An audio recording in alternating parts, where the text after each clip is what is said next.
ఇప్పుడు వేరు. అర్ధ శతాబ్ది ఓ లెక్క, సాధికారిక తెలంగాణది మరో లెక్క. కాళేశ్వర మహత్మ్యంతో తెలంగాణ కామధేనువులా మారింది. కాళేశ్వర గంగ ఎగువకు సైతం పరవళ్లు తొక్కుతోంది. కాళేశ్వర జలాలు వచ్చినాక ప్రతి రైతు బీడు భూములనే లేకుండా ప్రతి వారు రెండు పంటలు ఇవాళ నీళ్లు ప్రతి అదివరకు గతంలో 200-300 ఫీట్లు వేసినా కానీ వాటర్ లేకపోయేది. ఇవాళ ఒక 10-15 ఫీట్లు దొరికితే కూడా నీళ్లు వచ్చినాయి, అంత పైకి వచ్చే గ్రౌండ్ ఫ్లో వరకు. బొట్టిపోతున్న చెరువులు జలకళను సంతరించుకున్నాయి. నెర్రలు బారి దుమ్ము కొట్టుకుపోయిన భూములు పచ్చబడ్డాయి. కేసీఆర్ పరిపాలన రాకముందుకు నేను 8 బోర్లు వేసిన చుక్క నీరు లేదు. కాళేశ్వరం నీరు వచ్చిన తర్వాత ఇప్పుడు నేను నా 4 ఎకరాల బారక పక్కన ఒక సాయి గారిది 2 ఎకరాల మక్తా తీసుకొని ఈ రోజు నేను 20 పుట్లు పండించే సాయికి ఎగిన. నాడు భగీరథుడు గంగను దివి నుంచి భూమికి తీసుకొచ్చారని పురాణాల్లో విన్నాం.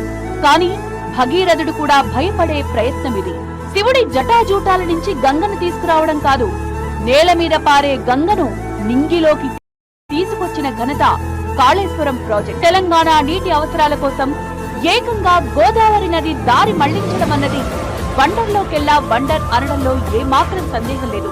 సముద్ర మట్టానికి దాదాపు 600 మీటర్ల ఎత్తు వరకు గోదావరి జలాలను తరలించిన అద్భుతం ఇది. గతంలో నిర్మించిన అనేక ప్రాజెక్టులు నీళ్లు లేక వెలవెలబోయాయి.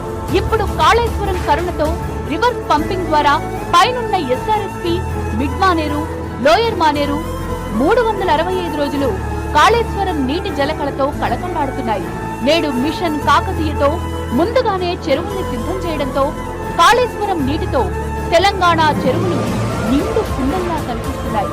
బ్యారేజీలు, కాలువలు, సొరంగ మార్గాలు, పంపు హౌజులు ఇలా అన్నీ కలిపిన ప్రాజెక్ట్ దేశంలో ఇదొక్కటే. మొత్తంగా చెప్పాలంటే తెలంగాణ అభివృద్ధి చరిత్రలో కాళేశ్వరంకు ముందు వెనక అని చెప్పొచ్చు.